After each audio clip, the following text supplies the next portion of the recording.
Good afternoon. Thanks for coming. Obviously, tremendously excited here to get this season kicked off. Incredible opponent week one. Week ones are hard enough. Going on the road on the SEC is another set of challenges. Really happy with our team here going through camp and where we're at right now and what we're looking ahead to. So I think this will be a great game for us, a great measuring stick to see where we're at, and a real quality opponent in Kentucky, as I mentioned. Coach Stoops and his staff been together for a long time. They've done it at a high level for a long time. Wins after wins after wins, and a lot of success there. So stiff challenge for our team, and one we're looking forward to. So that being said, I'll take your questions. Seems like we ask a variation of this question every year, but you get up for these power conference games, and they're generally close. You win some of them. Last year, you won both of them. What's like the combination of things that are the reasons why Toledo is so kind of well prepared for these games and executes well? Well, I think that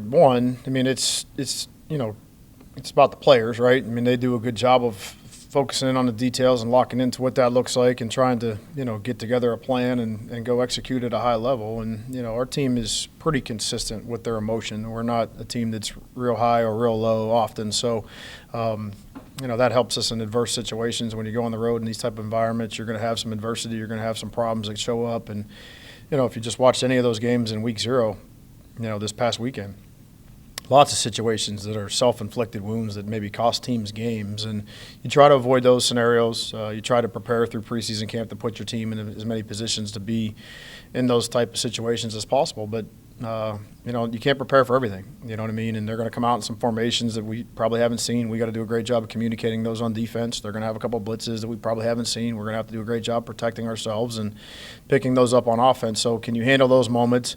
And then back to the point of your question, in those games in this past couple of years, we've handled those moments pretty well. So that usually has a direct impact on the outcome of the game and how well you can handle the adversity.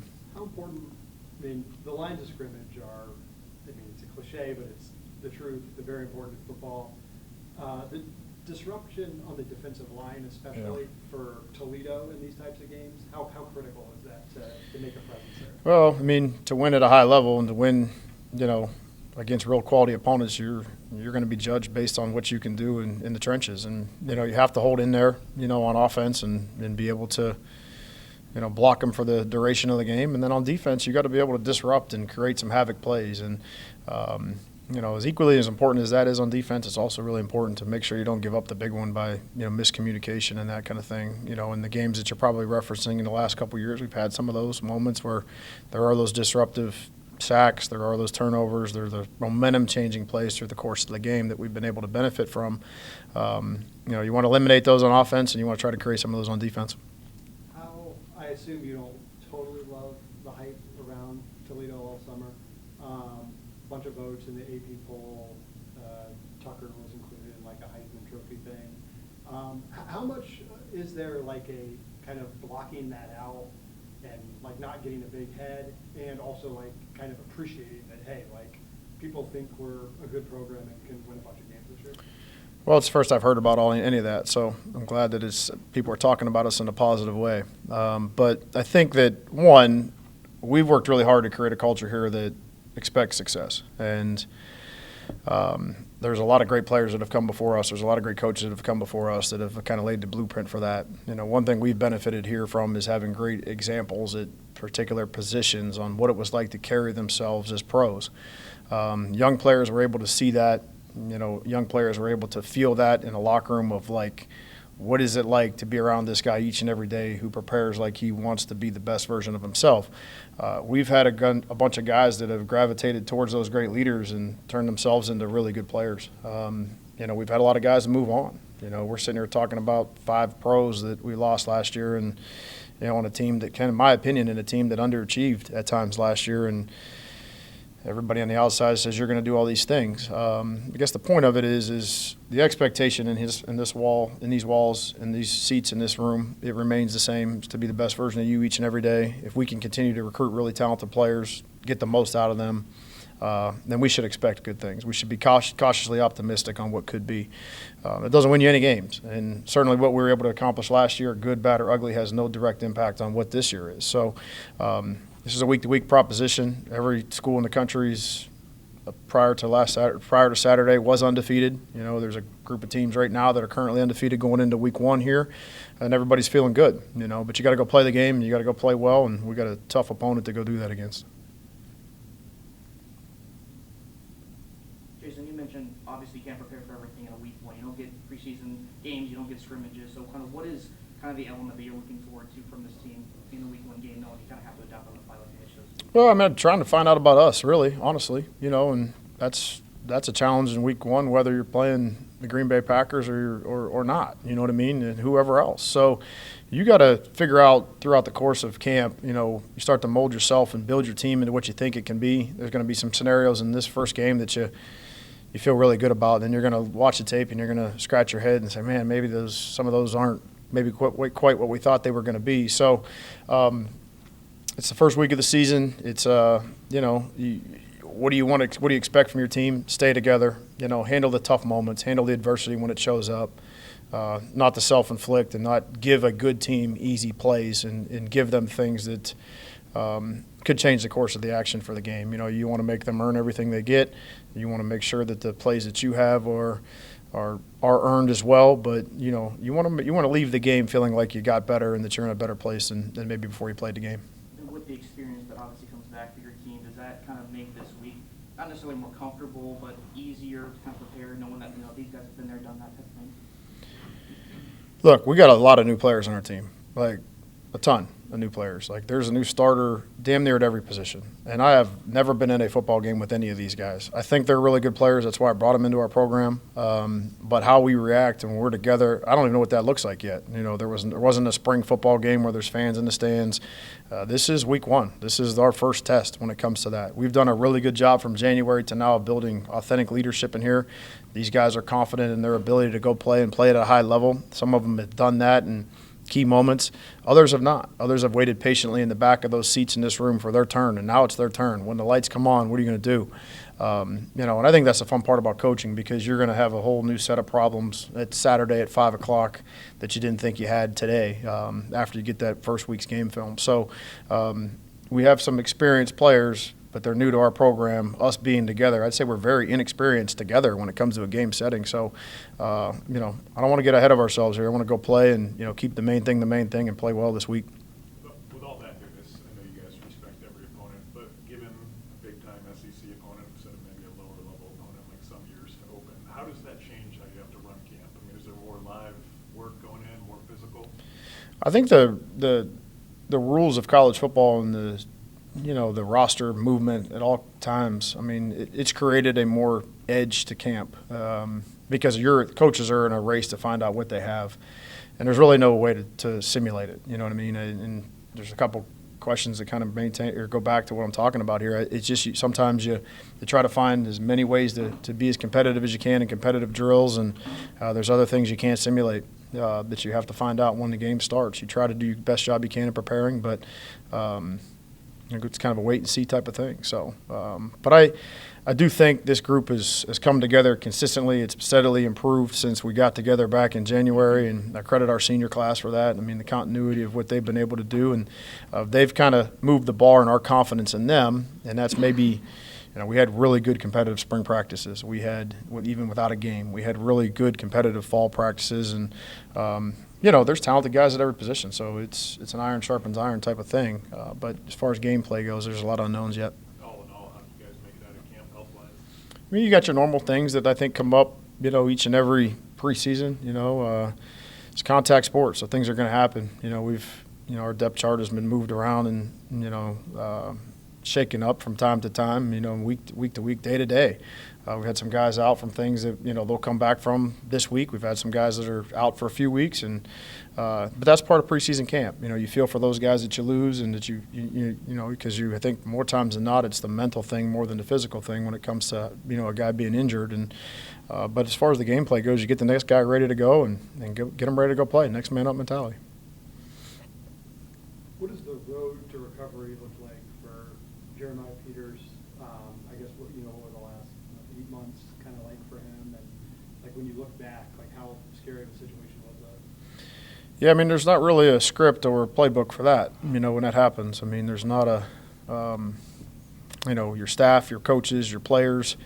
You're in the moment of the heat of a moment of a game, and all of a sudden this traumatic thing happens, and everybody's kind of shocked into reality of, hey, this is bigger than football. But he's taken everything in stride. He's done everything that's been asked of him from our medical team. He's gone above and beyond to do what he can to help get himself back in position to go play football. And I think it's you talked about injuries. That's the mental aspect of this. I mean, you probably always, when you're dealing with something that's internal, it's not a sprained ankle. You can't look at your foot and say, man, the swelling's gone to my ankle. I'm good to go. I can go run. I can do whatever. I mean, you have to listen and trust the people that are trying to help you and give you good advice. And, sometimes as athletes, as competitors, that's a hard thing to do. But to his credit, he's done everything they've asked him to do. He's done a really good job of staying the course and not trying to rush things. And he's been back here and been full go here through preseason camp. And it's good to see him back on the field. He's got, great energy each and every day at practice. And, obviously, he's not letting the time away, catch up to him. He's done a good job during that time of he wasn't there present physically, but he was there mentally, and he's doing the things and getting mental reps and doing what he could do that they would allow him to, so he could be in position to go compete and try to help us this fall. Obviously, you're glad he's just okay, but he was playing pretty well last year. How big of an impact does he make, getting him back? Well, it's him coming back, a couple of the guys returning, a couple of the pieces we've added from the transfer portal. It's created great competition across the defensive line. And in his situation being the unknown, that's probably why a couple of these guys showed up here in the transfer portal. I mean, if he's healthy throughout the whole thing and we didn't know, maybe we don't bring some guys in. You know what I mean? So what it has done, though, is created him another opportunity to go compete, and it's created great competition in that room. And I think that room is in a position where, they're ready to go make an impact on these games these next, couple months. You mentioned the unknown of the new era, all these players you brought in, big-time opponent on the road. How important is the week one on the road, just the bus trip? Focusing on yourself, not focusing on anything, around football, around campus. How big is the road trip and the bonding experience? Yeah, I think it's critical. I think that was one of my reasons to take the team to go to Mount Union and get out of here for preseason camp. I mean, your season always ends with a bus trip. You know what I mean? Your season, in my opinion, should start with a bus trip, and it shouldn't be to the first game. It should be, get the team to be away, be together. We had 7 or 8 days of really good continuity there and some really, competitive, spirited practices. But you're going against each other. This is the first time to go play another opponent. So, to be able to get on the road and take that trip and go down there, and we're going to find out a lot about our team this weekend for sure. Jason, you obviously went down there in 2019, probably don't drop a lot from that game, but in terms of what you're seeing on film, dissecting the film, what does Kentucky pose as a potential challenge for you guys? Yeah, I mean, similar. I mean, this staff's been there a long time. The defensive staff's been there for, seems like forever together, right? I mean, there's a lot of defense to go back through the years and go watch. So, physicality, toughness, that has always been at the forefront of any team that Coach Stoops has ever been involved in or coached. And I think that resonates and comes off the tape. They're going to be big and up front. They're going to be long in the secondary. They're what an SEC team looks like. Got great length, great size, and they're going to make you earn everything that you get. We've heard so much about shift throughout the spring, the summer. What was your moment in the spring that made you think that was really impressive? Well, I think the most impressive thing is he hasn't done anything on the football field yet that has wowed me in the sense of this is out of my expectation. I think just the human being and the character of what he's showed up to, into this locker room and how he's been since he's gotten here. Sometimes you think what you're going to get when you get a transfer that comes in. I'm really cautious of bringing people in here that I think would disrupt the culture of our team. I think it's disrespectful for the guys in the locker room that have been here for 4 years and have done it the right way. And there'd be a line of players outside of my office looking at me crazy if I brought a guy in here who didn't act right and didn't do the right thing. So you try to do the best job you can through the vetting process before you let somebody come into your organization that way. And I think the most impressive thing is just who he is as a human. You know what I mean? He's a day-to-day, he's an everyday guy. He does what he needs to do. He puts his energy in the right places. He's a really diligent learner when it comes to football. He's really serious-minded about what it is, and then he brings a competitive spirit to the practice field. And any great player that's ever come through here, those traits, they're consistent. You know what I mean? Like if you'd say, hey, go back to coaching Kareem Hunt, what's the number one thing? Competitive spirit each and every day, right? Go back to Quinyon Mitchell, competitive spirit each and every day. Go back to Tyson Anderson, competitive spirit, football character, guy's the same guy every single day. You know, these guys have it. There's a common trait with all these guys that go on and play after here and have been really successful. So now he's got those things. You know, I don't want to put a ton of pressure on him to go in, and doesn't have to be the savior to Toledo football, but you know, we're counting on him to have a great year. I feel like there's a perception maybe from the outside that offensively Toledo is very pass heavy.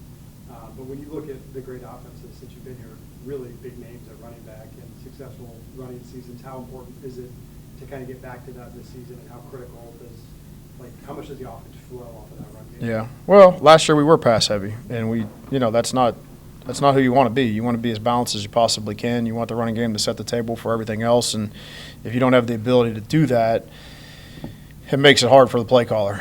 Makes it hard to keep the defense balanced or off balance. It keeps, you know, really, you know, oftentimes you're behind the sticks, and that's just a hard way to live in today's college football. So, you know, there's not a bunch of plays to call on 3rd and 10 or 3rd and 12 that, you know, are going to, you know, produce first downs at a high clip. So you want to make sure you stay ahead of the chains, and it takes a great running game to do that. So the additions in the running back room, the additions in the offensive line room, the additions at tight end, that's all by design to try to get that running game back on course, and that we can, you know, have the success there that we're used to having. To piggyback off that, last year at this time, obviously the offensive line had, you know, played the game together. Now you have some experience back on that front. How impressed have you been through that unit this fall? You know? Yeah, I mean, I'd go back to spring practice. I think they've done a great job consistently just getting better. I mean, you got, you know, the first unit there and the second unit there. Those guys, you know, if they're all in there and they're all healthy, I mean, they've done really, really well. So, we haven't played a game yet together, obviously, but you know, you get to a point in time through camp that I feel like we're in a good spot to, you know, give our best shot here. And you know, the communication's been a lot better. They're not, you know, you don't see many busted assignments. You don't see any miscommunication errors. You don't see. You do see the timing in the run game start to show up a little bit, and a lot of that has to do with the backs and the additions there too. But you know, I think that, you know, cautiously optimistic of what that could be.